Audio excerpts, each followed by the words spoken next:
Okay. Good morning to all of you and welcome to chemistry lecture.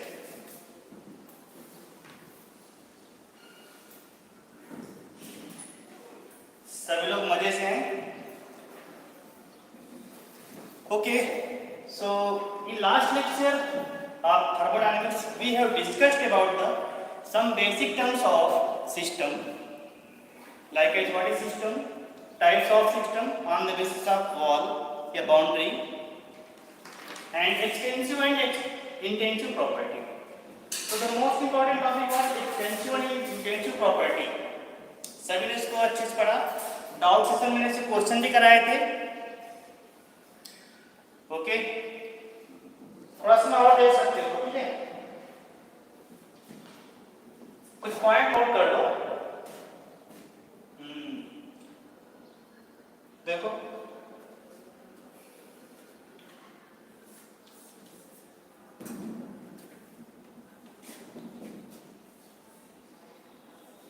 Intensive property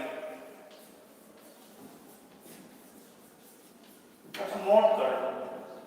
कुछ और important है, जैसे मान लीजिए, अगर मान लीजिए कोई जो एक्सटेंसिव है,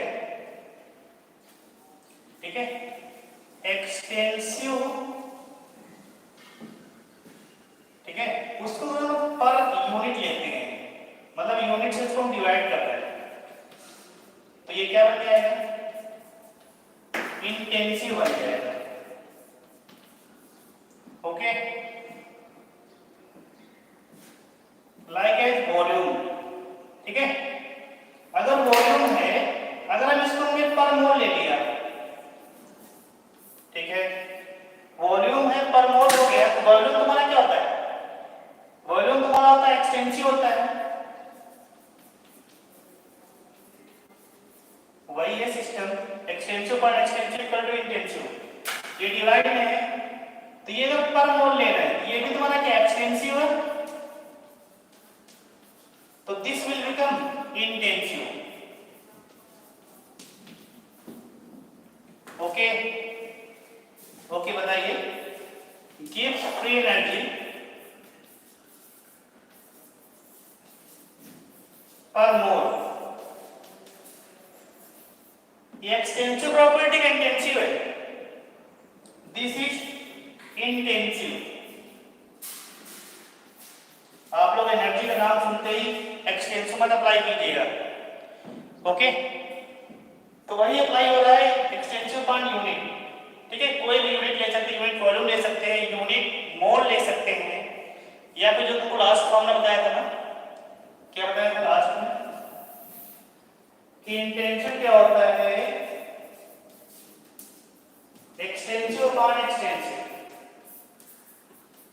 इस फार्मूला में एप्लीकेबल है ये. देखो, जैसे वॉल्यूम तुम्हारा क्या है और मोल, बोथ आर क्या है? एक्सटेंसिव. ये भी एक्सटेंसिव ये भी. ऑलराइट, यहां तक किसी कोई डाउट? ठीक है, तो याद रखना, ऐसे मोलर वॉल्यूम है, तो मोलर वॉल्यूम मींस क्या होता है? वॉल्यूम अपॉन पर मोल हो जाएगा ना. एक मोल का वॉल्यूम या फिर गिव्स फ्री एनर्जी पर मोल डिफाइन कर रहा है, तो क्या हो जाएगा? गिव्स फ्री एनर्जी क्या होती है? रटना नहीं है, इस फॉर्मूले अप्लाई कर सकते हो. गिव्स फ्री एनर्जी क्या है? एक्सटेंसिव प्रॉपर्टी है, और यहाँ पे एक मोल के लिए डिफाइन किया गया है for 1 mole. So property will convert into intensive.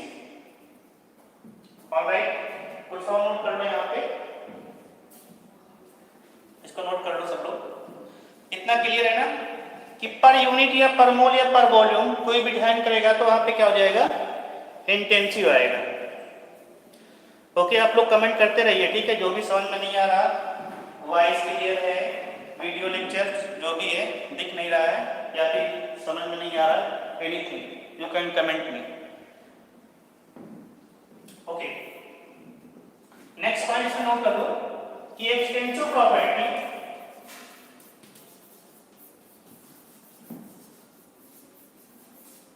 Extensive property जो होती है आर एडिटिव इन नेचर, मतलब इसको ऐड कर सकते हैं, additive in nature but intensive are not. Means इनको ऐड नहीं कर सकते। फॉर एग्जाम्पल देखो, हमारे पास ए और बी दो है, अगर हमने एक मास ले लिया, ठीक है, ए का मास m1 है और बी का मास m2 है, देन यहाँ पे टोटल अगर बात करते हैं तो टोटल मास m कितना हो जाएगा, m1 प्लस m2 हो जाएगा ना। एंड यहाँ पे मास कैसा यूनिट है बताइए, एक्सटेंसिव है, तो ये भी क्या हो जाएगा, एडिटिव रहेगा, और ये क्या रहेगा, एक्सटेंसिव आएगा। जो टोटल रहेगा वो भी क्या रहेगा, एक्सटेंसिव आएगा, ठीक है। अगर हम वॉल्यूम की बात करते हैं तो V1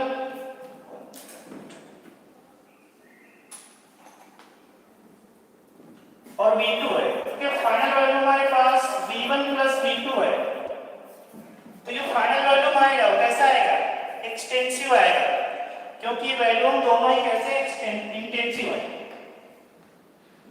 ठीक है। ये दोनों कैसे एक्सटेंसिव है ना। अगेन अगर हम बात करते हैं डेंसिटी की, तो डेंसिटी कैसा है, मान लीजिए ए की डेंसिटी कितनी है, d1 है, अगेन बी की डेंसिटी कितनी है, d2 है, क्या इसको ऐड कर सकते हैं क्या, नो। जो फाइनल डेंसिटी होगी रिमेन कांस्टेंट रहेगा, क्योंकि डेंसिटी क्या होती है, मास पे डिपेंड नहीं करती, ठीक है। तो ये हो जाएगा फाइनल वैल्यू क्या हो जाएगा, इसका फाइनल डेंसिटी हो जाएगा d, रिमेन सेम, मतलब क्या हो जाएगा, d1 equal to d2 equal to d रहेगा, d1 प्लस d2 नहीं रहेगा, नोट कर लेना, d equal to d1 plus d2 ये नहीं रहेगा, ठीक है, रिमेन कांस्टेंट रहेगा। इस प्रकार डेंसिटी जो नॉन एडिटिव प्रॉपर्टी ऐड नहीं होगा, okay, d does not equal to d1 plus d2, क्योंकि सॉल्यूशन का डेंसिटी क्या होता है, फिक्स होता है पूरे सॉल्यूशन में, ठीक है। ओके, तो ये हो जाएगा डेंसिटी कैसा है, इंटेंसिव, इसका एडिशन भी क्या आएगा, इंटेंसिव आएगा, ऑलराइट। अगर हम बात करते हैं टेंपरेचर की,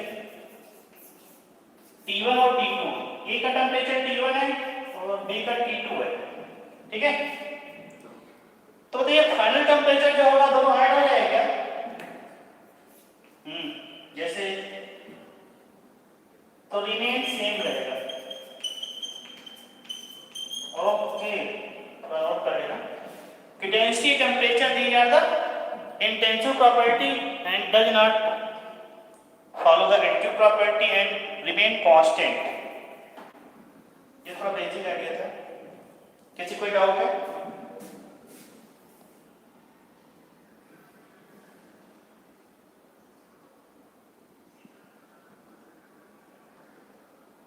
ओके, किसी कोई डाउट, ये यहाँ पे कंप्लीट होता है, ठीक है। डाउट सेशन को काफी क्वेश्चन भी आया था इसके, ठीक है, वो सारे क्वेश्चन के फिर आप नोट करते रहो जो भी डाउट सेशन क्वेश्चन कराते हैं। ओके, चलिए हम लोग, ये तुम्हारा क्लियर हो गया है। Now come to the next point, thermodynamic variables. What are the thermodynamic variables, इसको समझना है। तो थर्मोडायनामिक वेरिएबल्स होते क्या हैं, the quantity which are depend on the system is known as thermodynamic variables, like as temperature, pressure, ठीक है, number of different type of quantities। इनको हम दो टाइप से डिवाइड करेंगे, एक रहेगा पाथ फंक्शन, दूसरा रहेगा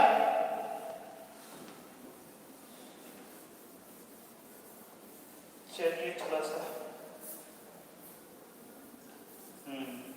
हटना हो सब लोग,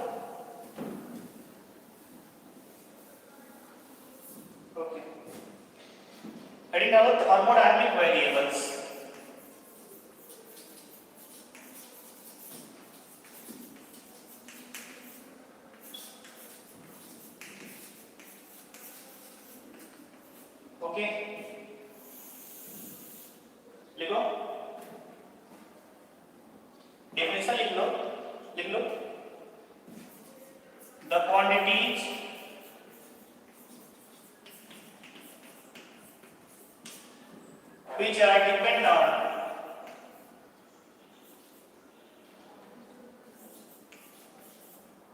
which are variable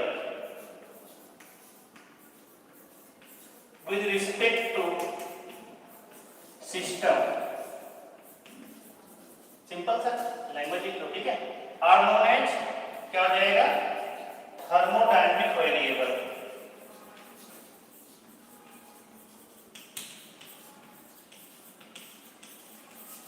जो कि सिस्टम पे डिपेंड करेंगे, सिस्टम रिगार्डिंग चेंज हो जाएंगे, ठीक है। फॉर एग्जांपल हो जाएगा टेम्परेचर, प्रेशर, और बहुत कुछ जानते हो ना, वॉल्यूम, ईटीसी।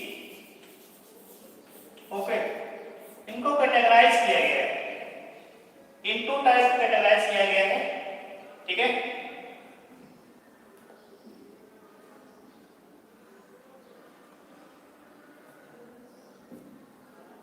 चल रहा है ना, चलिए चलिए। देखो इनको हम टू टाइप्स कैटेगराइज किया है। देखो टू टाइप्स हो जाएगा इसका। First one is the path function. चलिए तो स्टेट फंक्शन लिख दो। First one is the state function. Function जानते हो वेरिएबल, अरे मैथ में पढ़ा होगा ना, थोड़ा मैथ वाले सर ने अच्छे से पढ़ाया हो ना, वेरिएबल्स, फंक्शन, ये सब चीजें।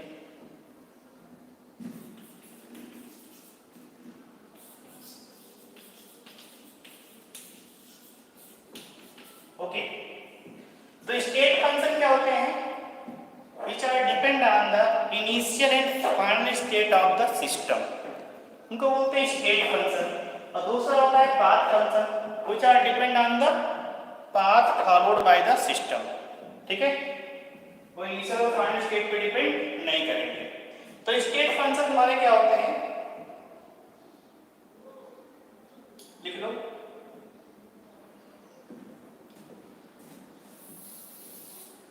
लिख लो, which are depend on the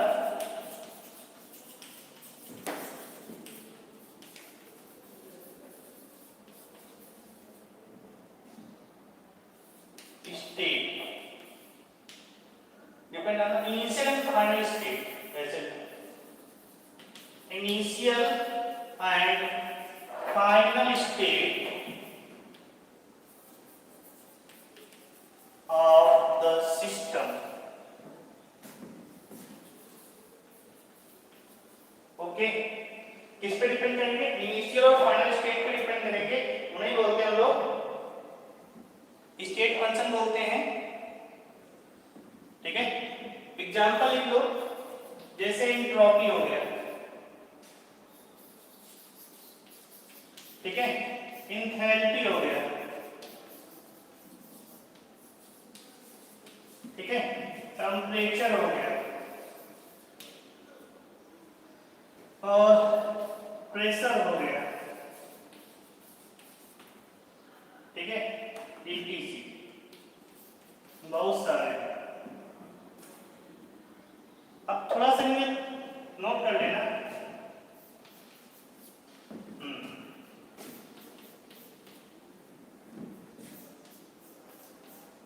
etc लिखा हुआ है, नोट कर लो कि state function are represent by capital letter. ये भी नोट कर लो, state function are represent by capital letter, ठीक है। फॉर एग्जांपल हमने बताया entropy, enthalpy, temperature, pressure, state function represented by capital letters. फिर से रिवाइज कर लेते हैं। देखो तो थर्मोडायनेमिक वेरिएबल्स क्या होते हैं, which are depend on the system, ठीक है। तो सिस्टम के रिगार्डिंग थोड़ा चेंज हो जाते हैं, उनको बोलते हैं thermodynamic variables, like as temperature, pressure, entropy, enthalpy, work done, ठीक है, या फिर एनर्जी, कोई भी हो सकता है। तो यहाँ पे टू टाइप्स हो जाएगा। First one is the state function हो जाएगा।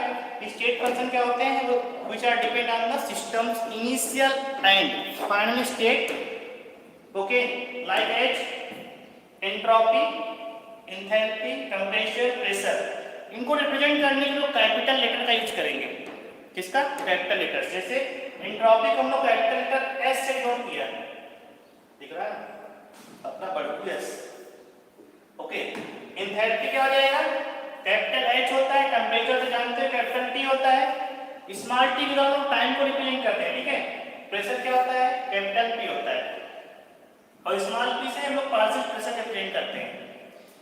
दी जाएगा स्टेट फंक्शन। नोट डाउन, यहां तक क्लियर है? किसी को कोई कमेंट? कुछ नहीं, सब थियोरेटिकल बातें हैं। Okay, anybody doubt? You can comment me.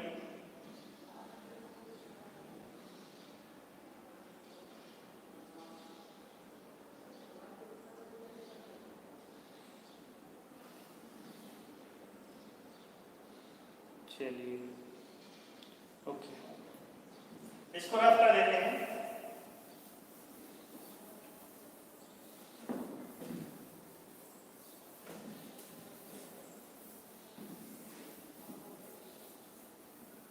Okay, second,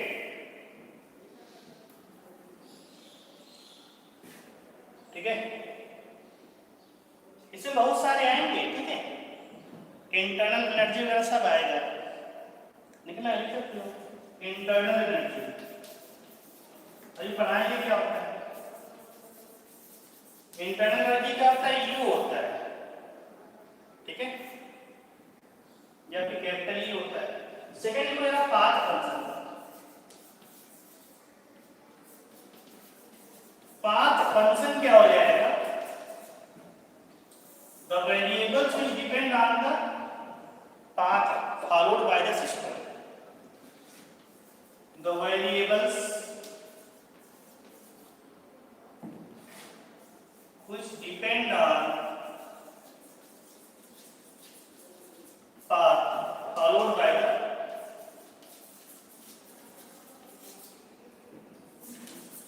system. Okay, इसको समझने के लिए हम एक छोटा सा ग्राफ बना रहे हैं, ठीक है। एक साइक्लिक प्रोसेस है, अभी तुमको बताएंगे बाद में साइक्लिक प्रोसेस होता क्या है। This is the P in y axis, ठीक है, प्रेशर, एंड x एक्सिस में वॉल्यूम लिया गया है V। P versus V graph बनाया गया।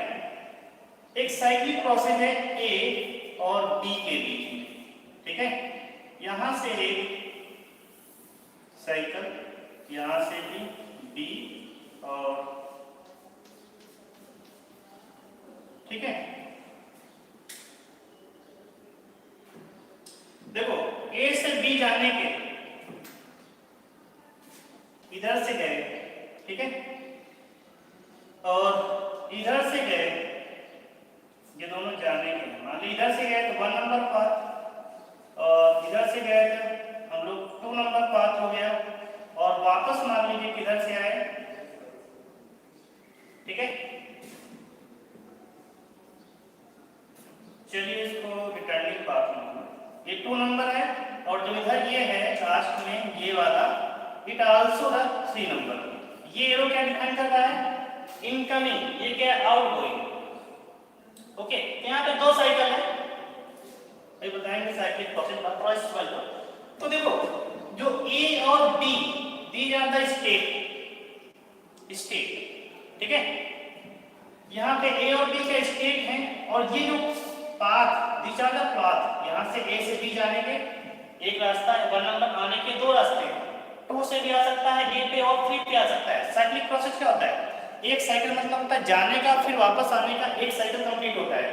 एक साइकिल कब बनेगा? जब यहाँ से यहाँ तक जाएंगे और वापस फिर से आएंगे। ओके, मान लीजिए जाने का तो एक रास्ता है, there is one single path to go A to B, but return B to A, there are 2 paths. First one is the second and third. You have to follow one path. तो जाने के एक रास्ता है, आने के 2 रास्ते तुम्हारे पास, तो डिपेंड करेगा साइकिल। अगर हम बात करते हैं साइकिल 1, तो इसमें A से B में गया, ठीक है, किसके द्वारा? 1 पाथ के द्वारा, और B से A में आया किसके द्वारा? 2 के द्वारा। ओके, साइकिल 2 हमने लिया, तो वहां पे क्या हुआ? A से B में गया, जाने का तो एक ही रास्ता है ना, there is single way to go from A to B, but from two to A, B to A returning के दो बात है, तो इस बार उसने क्या किया, बी टू ए 3 से आया, तो इस प्रकार दे आर 2 साइकिल। ओके, तो हमने क्या बताया कि path function the variables which depend on the path followed by the system, तो इसका वेरिएबल्स अलग हो जाएंगे, ठीक है। तो दो ही वेरिएबल्स हैं लगभग, तो एग्जांपल नोट कर लो। पाथ फंक्शन का जो एग्जांपल हो जाएंगे, हम लोग पाथ के द्वारा दो चीज निकालेंगे, पहला होता है वर्क डन और दूसरा होता है हीट, ठीक है।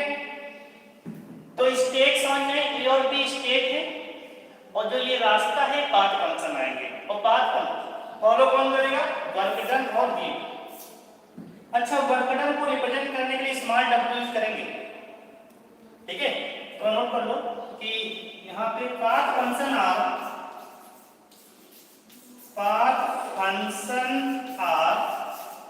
Represent by small letter, represent by small letter. Okay, तो वर्क डन को हम लोग स्मॉल w से रिप्रेजेंट करेंगे और हीट को हम लोग q से रिप्रेजेंट करेंगे। ऑलराइट, आप लोग कमेंट कीजिए कुछ समझ में आया। अभी साइक्लिक प्रोसेस बताएंगे, ठीक है। साइक्लिक प्रोसेस में क्या होता है कि पाथ फंक्शन हमेशा होंगे और स्टेट फंक्शन 0 रहेंगे। कमेंट कीजिए आप लोग, समझ में आया यहां तक?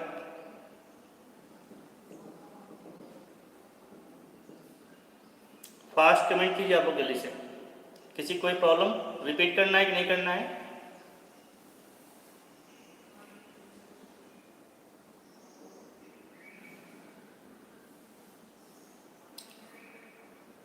ओके,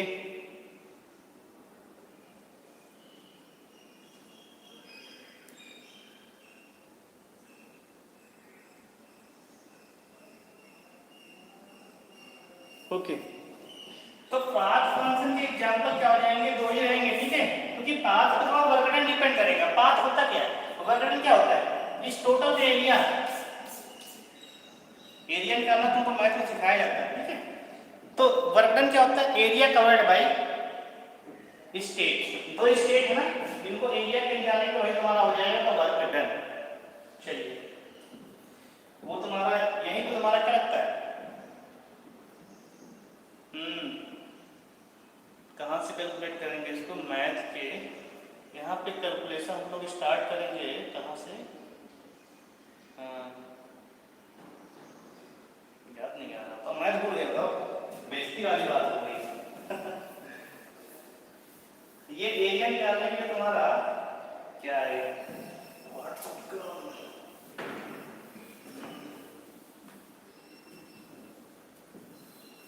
निकालते थे हम लोग। इस पे जो बेस्ट क्वेश्चन होंगे ना एरिया वाले, वो तुम्हें फिजिक्स में पढ़ने होते हैं, ठीक है। केमिस्ट्री में एरिया वाले क्वेश्चन नहीं आएंगे, प्रोजेक्ट मान लो फिजिक्स में भी आएगा तो तुम लोगों को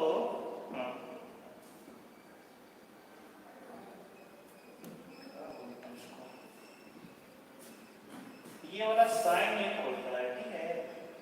इसमें से लिमिट सप्लाई होती है, अब इसका नाम ही भूल गया था। चलो छोड़ो, बेइज्जती हो गई। चलिए, तो अपना हो गया ये, ठीक है। काफी दिन हो गए मैथ पढ़े हुए, ठीक है, भूल जाते हैं हम, यूज नहीं है ना इसका ज्यादा एरिया निकालने के लिए। चलिए, इसको रब कर देते हैं, ठीक है। आप नोट कर लो, अपर लिमिट लोअर लिमिट लगाएंगे तो वहां पे कुछ यूज होगा।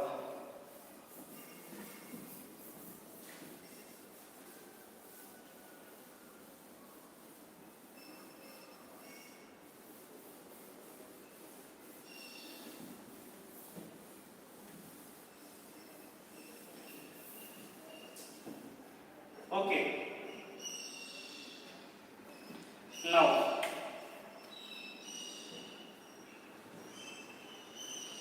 अब देखो, तुमको मैंने बताया पाथ फंक्शन कैसे करेगा और स्टेट फंक्शन, ठीक है।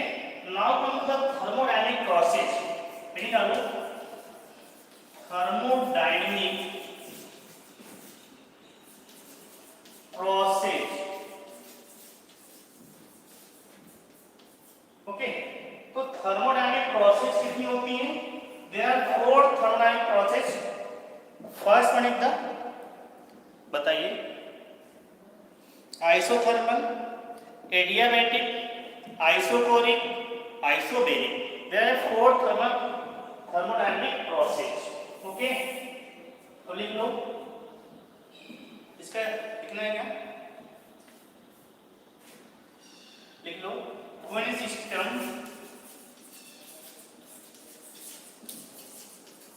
undergoes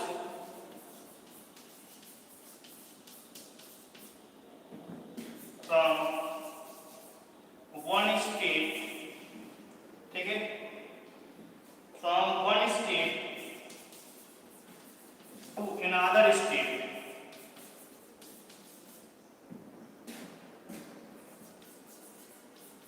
एक स्टेट से दूसरे स्टेट में जाएंगे तो क्या होंगे?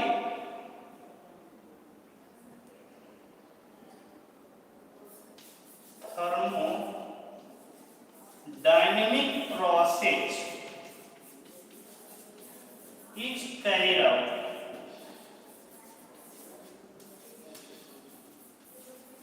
Alright. So there are 4 process. तो 4 टाइप्स के हैं। First one is the isothermal, note down, isothermal process. तो by the word we can say that iso is the same, note down, same, thermal means होता है temperature, such process in which all the process, जिसे पूरी process के दौरान क्या रहेगा? Temperature same रहेगा, is known as isothermal process. देखो, ड्यूरिंग द होल प्रोसेस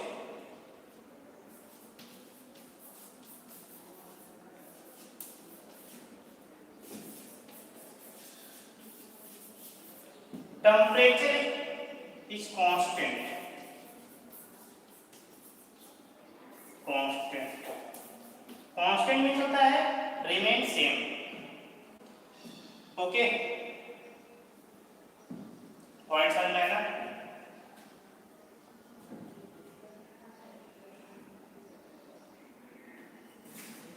थोड़ा नोट कर लो। तो टेम्परेचर कांस्टेंट मतलब डेल्टा टी इक्वल टू 0, ये होता है फॉर लार्ज,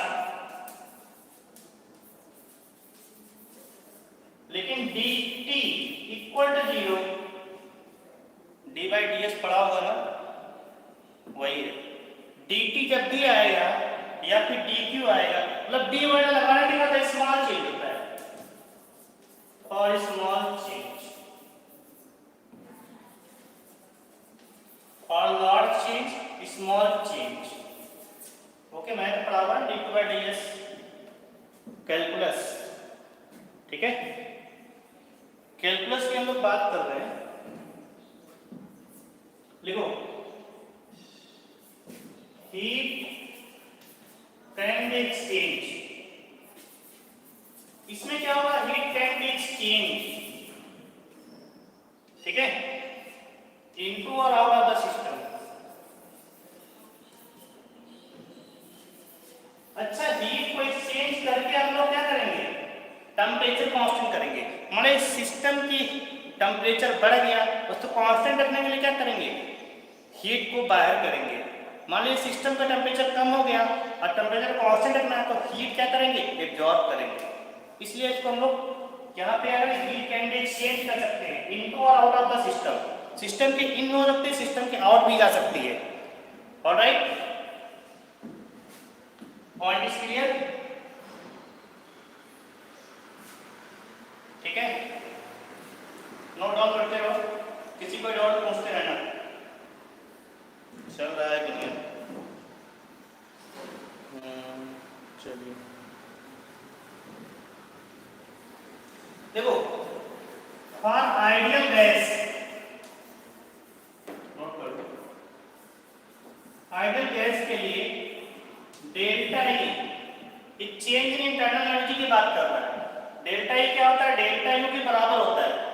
ठीक है, इसको बोलते हैं चेंज इन इंटरनल एनर्जी, और delta H R zero.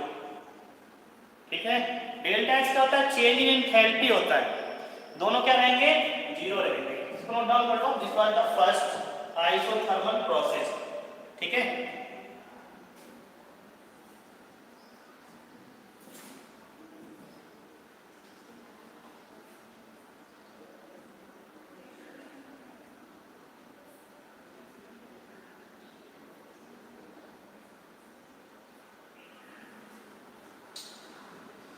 Okay, तो नोट डाउन कर लिया। सेकंड में आते हैं हम लोग, यहाँ तक किसी कोई problem, any doubt?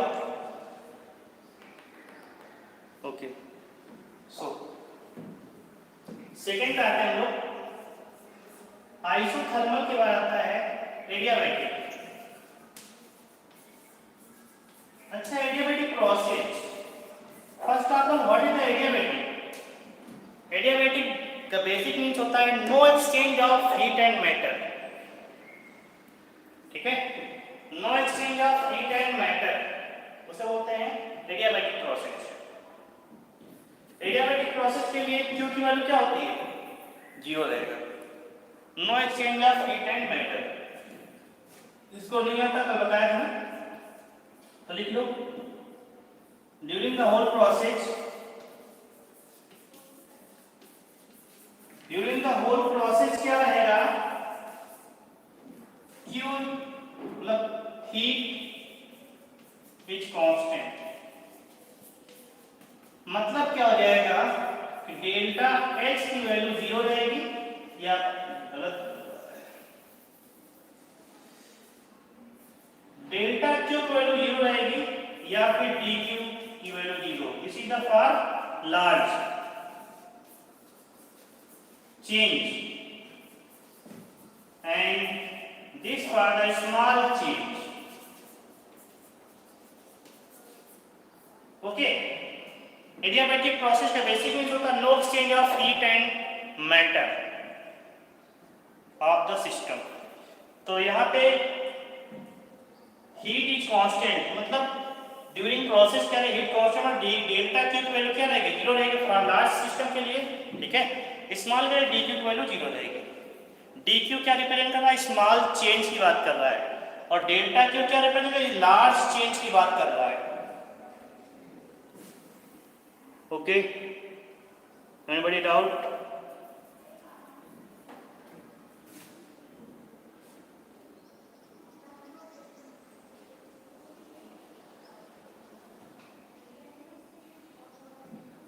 Okay, now come to the next, isothermal, adiabatic, next is the isochoric.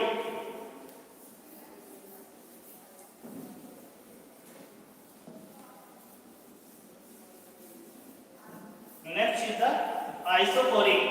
इनको ऐसे याद रखना, एडियाबैटिक का बेस जानते हैं ना, no exchange of heat and matter. तो हीट, जब भी हीट आएगा तो Q की वैल्यू जीरो रहेगी। Okay, and third one is the isochoric. Isochoric process क्या होता है, during the whole process volume is constant. Note कर लो, during whole process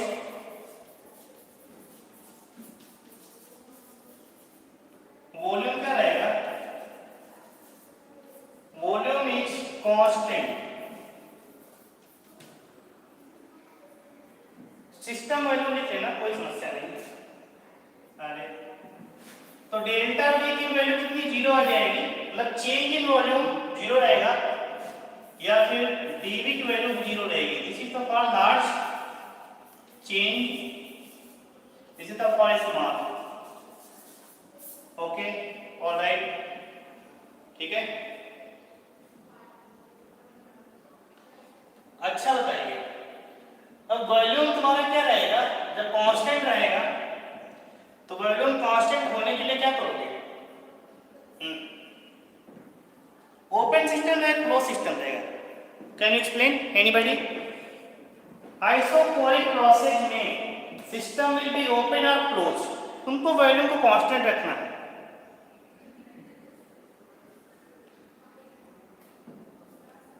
anybody can explain? Okay, देखो वॉल्यूम को कांस्टेंट रखने के लिए क्या होगा, मान लो वॉल्यूम ज्यादा होगा तो उसको क्या करें, एक्सट्रैक्ट कर देंगे, वॉल्यूम कम हो गया तो क्या करें, ऐड कर देंगे। इसलिए सिस्टम क्या रहेगा, ओपन रहेगा। तो लिख लो here system is open, system is open. Okay, यहां पे सिस्टम ओपन करेंगे क्या, एडियाबैटिक प्रोसेस में क्या रहेगा, during the whole process heat is constant, heat constant ही रहेगी। अरे भाई अपना थर्मस, इसमें जितना टेम्परेचर हम लोग वाटर को फिल करते हैं उसका टेम्परेचर उतना ही रहता है, क्यों, वहां पे no exchange of heat and matter होता है, इसलिए क्यू की वैल्यू क्या रहेगी, 0 रहेगी। अगेन ये तुम्हारा सिस्टम कैसा रहेगा, ओपन रहेगा, क्यों, suppose that system volume is increase, then for constant you have to extract the volume, if the system volume is less then you have to add the volume to remain constant of the volume of system. Okay, now fourth, देखो fourth देख लो जरा आप लोग,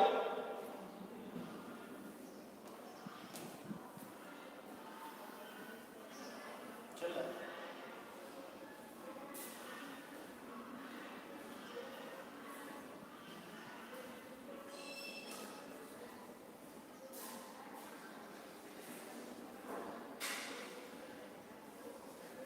1 minute,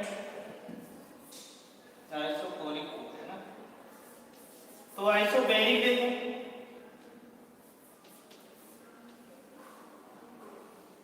ठीक है, इसका basic means क्या होता है, देख लो, प्रेशर होता है, बार से बना है, बार मीन्स होता है प्रेशर की यूनिट होता है, और आइसो मीन्स जानते हो सेम होता है, ठीक है, लिख लो during the whole process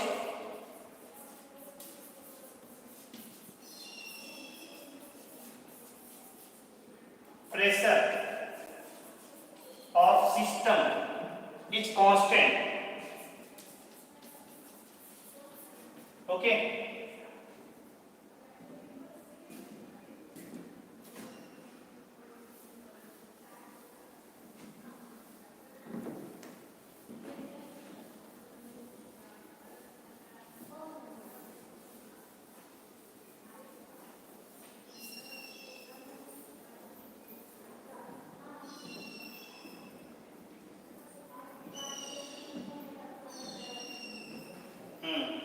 in this way delta P equal to 0 and dP equal to 0 for small change, for large change. Okay, so these are the 4 process. Okay, isothermal, temperature is constant. Okay, adiabatic, heat is constant. Isochoric, volume is constant. Isobaric, pressure is constant during the whole process. Okay, so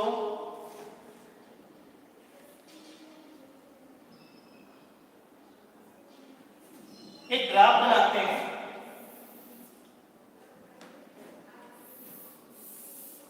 pressure versus volume. This is the pressure, this is the volume. Okay,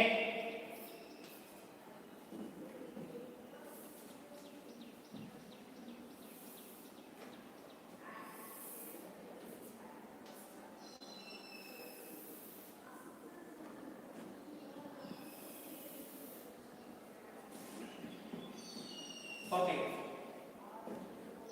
what is the graph of this line? देखो ये volume है, यहां से यहां पे इस line में कोई डिफरेंस आया, नो चेंज, स्ट्रेट लाइन यहां से यहां तक है, मतलब वॉल्यूम में चेंज नहीं आया ना, ठीक है, this will becomes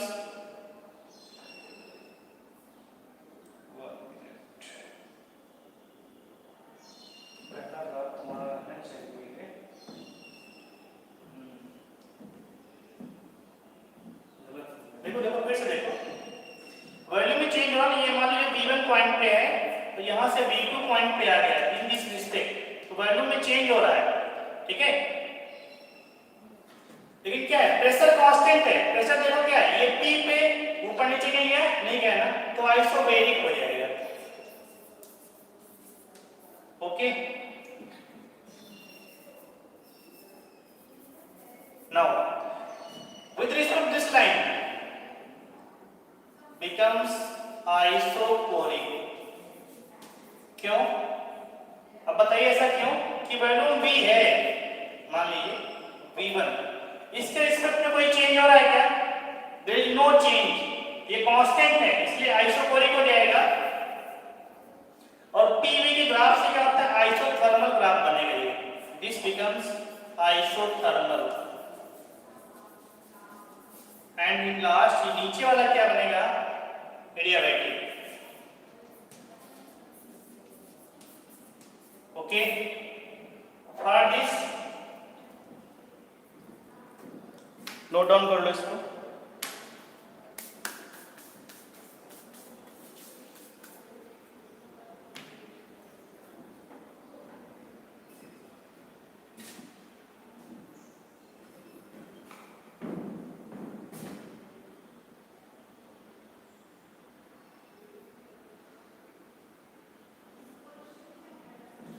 okay,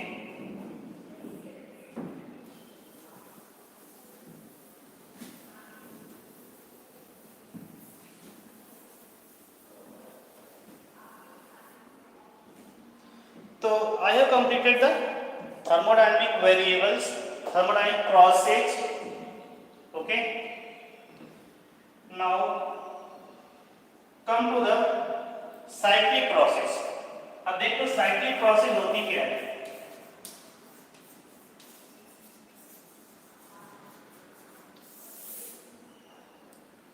okay,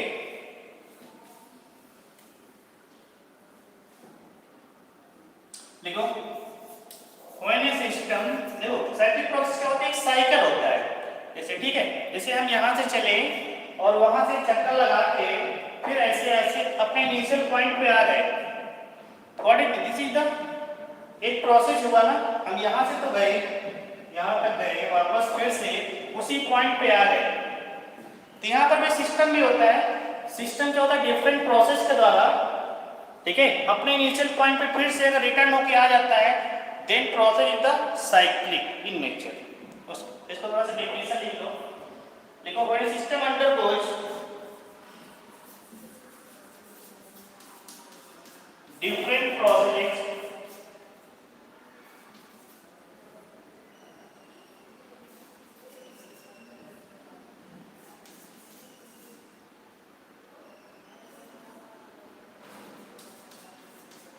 and finally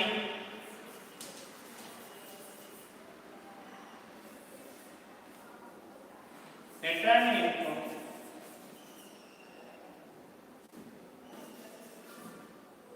initial,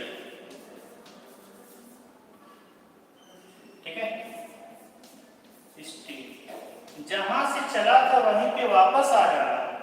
क्या कराएगा, ये दुनिया गोल है, ठीक है, दुनिया गोल है ना,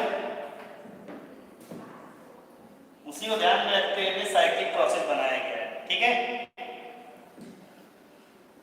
जहां से हम लोग चलते हैं उसी को वापस आ जाना, मतलब क्या है, साइक्लिक हो गया ना, एक साइकिल कंप्लीट हो जाएगा। एक साइकिल कंप्लीट कब होगा, इनिशियल पॉइंट से फिर से वापस इनिशियल पॉइंट पे। देखो अब फिर से साइक्लिक प्रोसेस बताया था ना, this is the pressure, this is the volume. यहाँ पे ए कोई एक पॉइंट है, कोई बी पॉइंट है, ओके। तो ए से बी में जाने के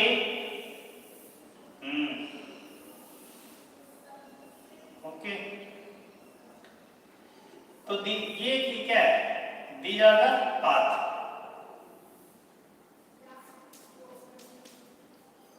ठीक है। तो ये भी एक पाथ है, तो इसको 1 नंबर, 2 नंबर, 3 नंबर, ठीक है। तो ए से बी में जाने के लिए एक रास्ता है, सिंगल वन, और लेकिन B to A returning position के लिए 2 और 3 है, ठीक है। जब साइक्लिक प्रोसेस है, यहाँ पे 2 साइकिल बनाई गई है, तुम चाहो तो एक ही बना सकते हो, अपना काम चलेगा। तो साइकिल समझ गया है ना, प्रोसेस क्या होती है, यहाँ से यहाँ तक जाती है और यहाँ से वापस फिर से आती है। और सिस्टम की बात कर रहे हैं यहाँ पे, थोड़ा सा पिस्टन को समझना पड़ेगा, ठीक है। देखो जैसे इंजन की बात कर रहे हैं, इंजन में एक पिस्टन लगा होता है, ठीक है, जो कि एक क्रैंक शाफ्ट से अटैच होता है। देखो यहाँ पे क्या होती है, गैस, मतलब यहाँ पे फ्यूल को इनलेट करते हैं, इसके बाद यहाँ पे क्या होता है, कंबस्टन होता है। कंबस्टन में क्या होगा, यहाँ पे हीट और एनर्जी बढ़ेगी, टेम्परेचर बढ़ेगा, तो पिस्टन पे प्रेशर डाला जाएगा, प्रेशर डाला जाएगा तो नीचे जाएगा, ठीक है। तो इस प्रकार तुम्हारा क्या होगा, नीचे जाएगा फिर वापस उसी पोजीशन पे आ जाएगा, तो एक साइकिल कंप्लीट हो जाएगा, ठीक है। पॉइंट समझ में आएगा, ये पिस्टन नीचे जाएगा फिर से अपने पोजीशन पे आ जाएगा, तो एक साइकिल कंप्लीट हो जाएगा। इस प्रकार यहाँ पर भी ए से बी, ऑलराइट। किसी कोई प्रॉब्लम है तो कमेंट कर दिया करो। क्लोज हो गया क्या, क्या क्लोज हो गया?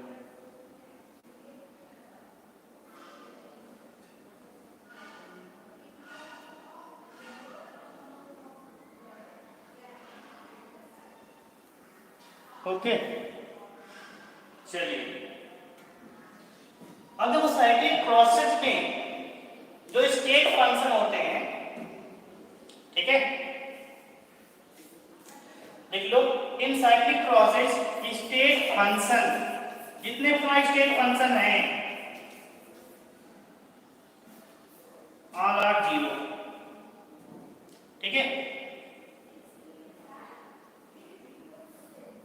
ये जो चेंज इन स्टेट फंक्शन, देखो change in state function in cyclic process equal to zero. कैसे, देखो इस पॉइंट से चले, ठीक है, इस पॉइंट में मान लो टेम्परेचर कितना है, T1 है, इस पॉइंट से चले और वापस फिर से इसी पॉइंट पे आ गए, तो चेंज कितना हुआ बताइए। T1 से चले थे और T1 पे फिर से आ गए, मतलब जो टेम्परेचर था हमारा फिर से उतना ही है ना, तो चेंज मतलब दोनों का डिफरेंस कितना आ जाएगा बताइए। देखो जैसे हमारे पास डेल्टा टी डालना है, ठीक है, हमने T1 से चले और T1 पे फिर से वापस आ गए, तो कुल मिला कितना हुआ, जीरो हो गया। नहीं समझ आया? In the same way all state functions are zero, क्योंकि जिस पोजीशन पे तुम्हारी फर्स्ट वैल्यू थी ना, उसी पोजीशन पे फिर से तुम आ गए। मान लो यहाँ पे 10 डिग्री सेंटीग्रेड था, तुम घूम घाम के बाहर से यहाँ से इधर से साइकिल चला के फिर से 10 डिग्री सेंटीग्रेड पे आ गए ना, तो चेंज क्या होगा, जीरो आएगा, क्योंकि स्टेट फंक्शन क्या होते हैं, does not depend on the path, only depend on the state. Okay, और एक साइकिल को कवर करने के लिए यहाँ से वहां तक जाना पड़ेगा, फिर से वापस करना पड़ेगा। अगर तुमने यहाँ से यहाँ तक गए, this is half cycle. Okay clear है? तो state function will be zero. तो पहला स्टेट फंक्शन क्या है, temperature, delta T equal to zero. Next क्या हो जाएगा,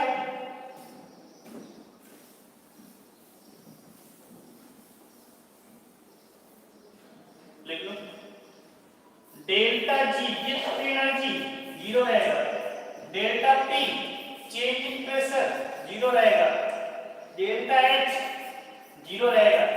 जितना भी जितने भी कैपिटल लेटर से हम लोग डिफाइन करेंगे, these are the state function, capital letter से, ठीक है, वो सारे के सारे साइक्लिक प्रोसेस के लिए क्या रहेंगे, जीरो रहेंगे। Condition apply for cyclic process, all the state functions are zero. Note down करते हैं इसको, ठीक है, यहां तक सभी को समझ में आया?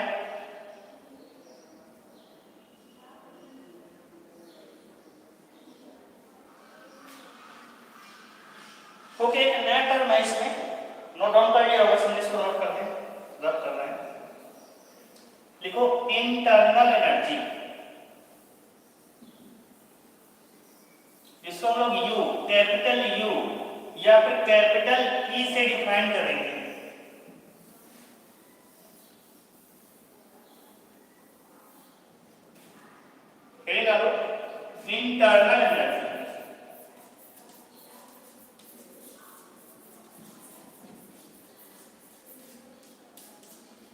ओके,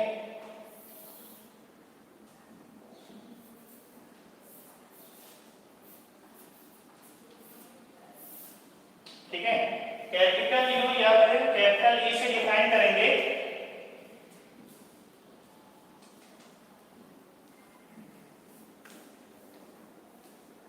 देखो इंटरनल की बात कर रहे हैं ना, इंटरनल में क्या हो जाएगा, ओके लिखो। इंटरनल में होता है किसी भी सिस्टम के पास मिनिमम एनर्जी जो होती है उसे ही बोलते हैं उसकी इंटरनल एनर्जी। तो every system has possesses minimum energy, that's energy is known as internal energy. Note down, जैसे सबके पास इंटरनल एनर्जी होती है, जैसे हमारे पास हमारी बॉडी में इंटरनल एनर्जी है, आपके पास बॉडी में इंटरनल एनर्जी है, ठीक है। एक्सटर्नल क्या होती है, तो बाहर से लेते हैं उससे बोलते हैं एक्सटर्नल एनर्जी। ओके, तो every system possesses some energy known as external internal energy.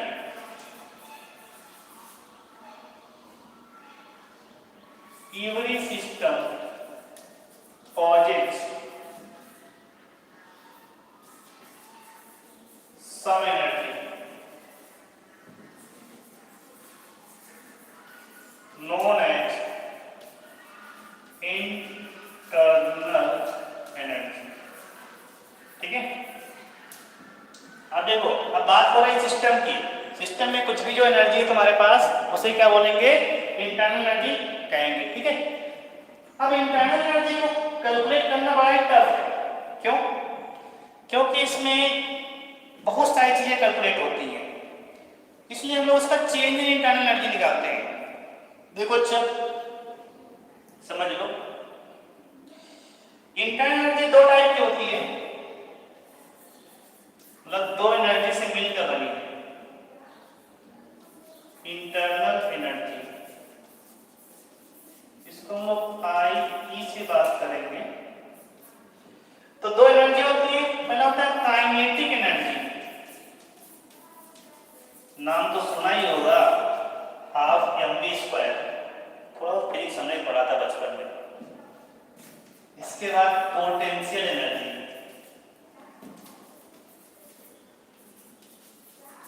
अच्छा पोटेंशियल एनर्जी क्या होती है?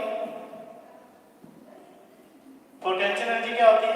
किसी भी सिस्टम की उसकी अकॉर्डिंग टू सिचुएशन, ठीक है। जैसे हमारे पास स्प्रिंग जो होता है उसके अंदर पोटेंशियल एनर्जी होती है, ठीक है। और काइनेटिक एनर्जी क्या होती है? जो मूविंग पार्ट, जो मूविंग बॉडीज हैं, जैसे हम मूव कर रहे हैं, हमारे पास स्टैटिक मतलब काइनेटिक एनर्जी है।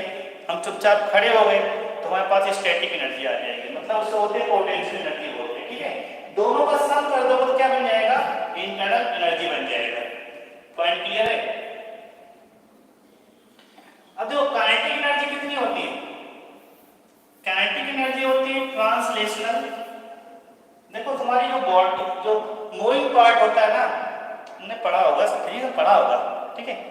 ट्रांसलेशनल होता है, रोटेशनल होता है, रोटेट करते हैं बॉडी, ठीक है। एक ट्रांसलेशनल तुम्हारा होता है, एक वाइब्रेशनल होता है एनर्जी। तीन एनर्जी होती है।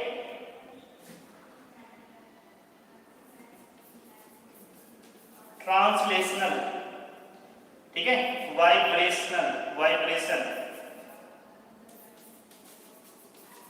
और एक होता है रोटेशनल, ठीक है। ट्रांसलेशनल एनर्जी होती है, वाइब्रेशनल एनर्जी होती है, और ये भी एनर्जी होती है। ये सब तुमने पढ़ा होगा, ठीक है, फिजिक्स में सब फिजिक्स चीजें हैं। ज्यादा किसी कोई प्रॉब्लम तो नहीं है ना? कमेंट करते सकते हो, ठीक है। चलो अच्छा, प्रॉपर्टी बताना हो, चलो बताओ। अच्छा, इंटरनल एनर्जी तुम्हारी कौन सी प्रॉपर्टी है, जानते हो ना? अब देखो जो भी प्रॉपर्टी लोग पढ़ाएंगे ना सब मालूम होना चाहिए। इंटरनल एनर्जी क्या है, लिख लेना, एक्सटेंसिव इंटेंसिव है, एक्सटेंसिव है, ठीक है, थोड़ा याद रखना इसको। एक्सटेंसिव प्रॉपर्टी होती है, ठीक है। देखो तो इसमें तीन इंक्लूड होंगी ना, काइनेटिक एनर्जी में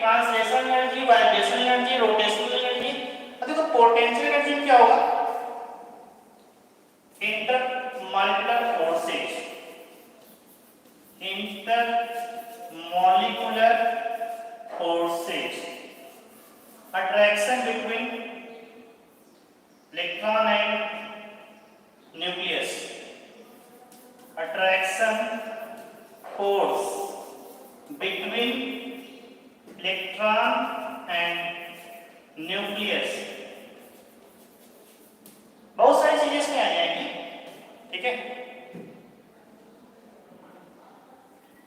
इंटर एटॉमिक फोर्स, इसमें एक और आ जाएगा इंटर एटॉमिक फोर्स। तो ध्यान से देखो जरा, पोटेंशियल एनर्जी में क्या आ जाएगा, इंटर मॉलिक्यूलर फोर्स हो जाएंगे, इंटर एटॉमिक फोर्स हो जाएंगे, attraction between electron and nucleus. These are the type of potential energy and translation energy, vibration energy, rotation energy. Translation में क्या होता है, मूविंग, वाइब्रेशन में क्या होता है ऐसे से, तब भी एनर्जी है, और रोटेशन में घूमते हुए जाना, तब भी एनर्जी है। अब बताओ, किसी भी सिस्टम की इंटरनल एनर्जी निकालना है, ठीक है, पहला पॉइंट। तो इतने सारे टाइप की एनर्जी को एग्जैक्ट वैल्यू में कैलकुलेट करना टफ है, ओके। किसी भी सिस्टम की ट्रांसलेशन एनर्जी फाइंड करो, vibrational, rotational and inter atomic force calculate करो, इंटरमॉलिक्यूलर फोर्स कैलकुलेट करो, attraction between electron and nucleus calculate करने के बाद सभी को ऐड करेंगे जब कहीं आएगा इंटरनल एनर्जी। तो इंटरनल एनर्जी निकालना से टफ है, तो हमने क्या लिया, चेंज इन इंटरनल एनर्जी लेंगे, ओके। सो लिख सकते हो तुम लोग, इसको लिखाना चाहिए, लिखो। तो इसलिए हम लोग क्या लेंगे, चेंज इन इंटरनल एनर्जी लिख सकते हो, लाइन लिखना है, लिख दो, due to correct value of all energy is impossible.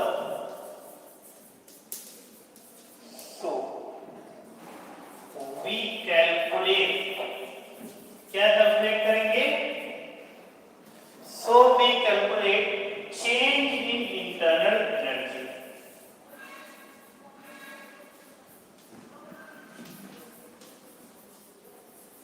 So we calculate change in internal energy, ठीक है। मतलब लोग क्या निकालेंगे, डेल्टा यू निकालेंगे, ओके। यहां तक किसी प्रॉब्लम है,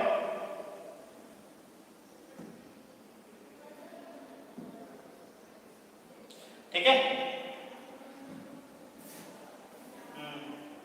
देखो, तो चेंज इन एनर्जी क्या जाएगी, you final minus you initial. इसीलिए हम लोग कभी इंटरनल एनर्जी नहीं निकाल सकते किसी भी सिस्टम की, लेकिन चेंज निकाल सकते हैं, ठीक है। तो चेंज इन एनर्जी आ जाएगी यू फाइनल, एफ मिस होता है फाइनल एंड आई मिस होता है इनिशियल, ओके। दोनों का डिफरेंस लेंगे तो क्या हो जाएगा, you final minus you initial, okay. Again internal energy is the extensive property, okay. मतलब क्या हो जाएगा, और ये तुम्हारा क्या होता है बताइए, यहां पे नोट कर लेना, it is also a path function. क्या है, पाथ फंक्शन है, ठीक है। और साइक्लिक प्रोसेस के लिए डेल्टा यू की वैल्यू क्या रहेगी, बिकम जीरो। ये तीनों पॉइंट नोट कर लेना तुम लोग, ठीक है।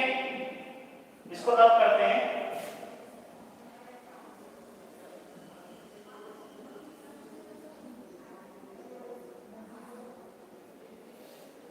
ठीक है। अरे 5-10 मिनट ज़्यादा पढ़ा दें, कोई समस्या तो नहीं है ना किसी को, टाइम इज ओवर, मैं समझ गया, time is over, so you have a lot of syllabus. तो सिलेबस को ध्यान में रखते हुए थोड़ा सा टाइम को हम लोग बढ़ा सकते हैं अकॉर्डिंग टू यू। तुम लोगों का अगर सपोर्ट रहेगा तो टाइम बढ़ेगा, क्योंकि इस समय थोड़ा वो टाइम लगेगा ना, समझाना हर एक पॉइंट को इम्पोर्टेंट है, ठीक है। एज यू विश, जैसे तुम लोग कहोगे, बढ़ा भी सकते हैं थोड़ा बहुत टाइम लोग, ठीक है। बताइए 5-10 मिनट ज़्यादा पढ़ाएं ना पढ़ाएं, as you wish, yes yes और नो?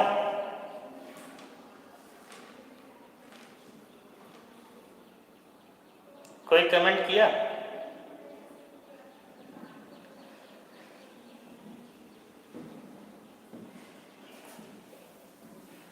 टाइम में मत जाएगा तो ठीक है, थोड़ा सा लिख लो। अच्छा अब इसको लिखो, आगे लिख लेना। एक पॉइंट और लिखना है इसमें कि in cyclic process internal energy is zero. और cyclic process change in internal energy is zero. Okay देखो, whenever system goes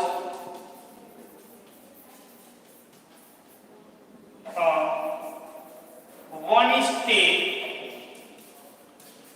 to another state, एक स्टेट दूसरे स्टेट पे जाएगा ना, internal energy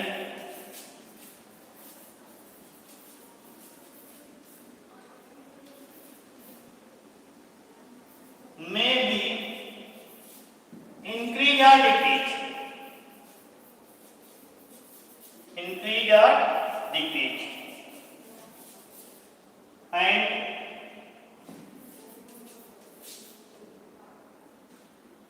shows in the form of, और किस form में तुम्हें शो होगी? Work oblique heat. ठीक है, देखो जब कोई सिस्टम एक स्टेट से दूसरे स्टेट पे जाएगा तो उसके इंटरनल एनर्जी में चेंज होगा। वो चेंज हो सकता है इंक्रीज या फिर डिक्रीज। ठीक है, और जो इस शो हो रहा है इंटरनल एनर्जी में चेंज किस फॉर्म में होगा? वर्क या फिर हीट के फॉर्म में। मतलब वर्क डन होगा या फिर हीट यहाँ पे रिलीज होगी या फिर एब्जॉर्ब होगी। ओके, ज़्यादा लिखा तो नहीं है ना, इसमें तुम लोग शार्ट में भी लिख सकते हो। हम लिखाते हैं तुम लोग इसको शार्ट में भी लिख सकते हो। ठीक है, हमारा मतलब रहता है हर एक बच्चे को, जिसने मान लिया सुन लिया, देखो सामने आ गया, सुन लिया, अच्छा सबको लगा, बड़ा अच्छा लगा। अब ये सब सुना हुआ समझा हुआ तुम्हारा 4 घंटे 5 घंटे 6 घंटे अगर तुमने इसको रिवाइज नहीं किया एक दिन में तो भूल जाएगा। इसलिए तुमको नोट करा देते हैं हर एक पॉइंट। ठीक है, अगर ऐसे लेक्चर दें इंटरनल एनर्जी क्या है, शुरू हो गए फिर खत्म, नोट डाउन करना इसलिए इंपॉर्टेंट है। हर एक पॉइंट रिवीजन इंपॉर्टेंट है।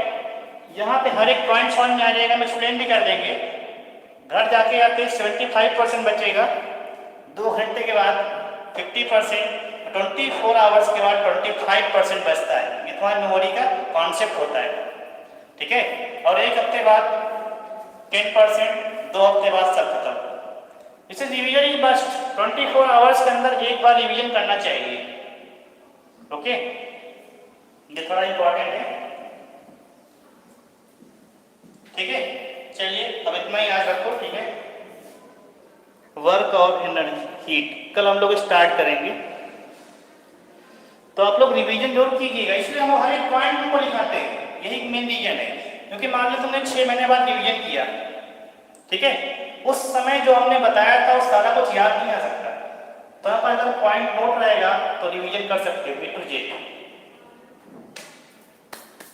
नहीं तो हम भी एक्सप्लेन कर देंगे सारा कुछ, ऐसे ऐसे हो गया खत्म। ठीक है, उस टाइम पर तुम्हें समझ में आ जाएगा। क्योंकि मुझे मालूम आप लोग थोड़ा नोट नहीं करते हो, जितना आप लिखाएंगे उतना ही नोट करोगे। ठीक है, इसलिए सबके लिए हम थोड़ा नोट कर देते हैं अच्छे से। चलिए आज का इतना लेक्चर कंप्लीट होता है। ठीक है, आप लोगों का बहुत बहुत वेलकम रहा। आज इतनी देर तक आप लोग बैठे रहे। चलिए।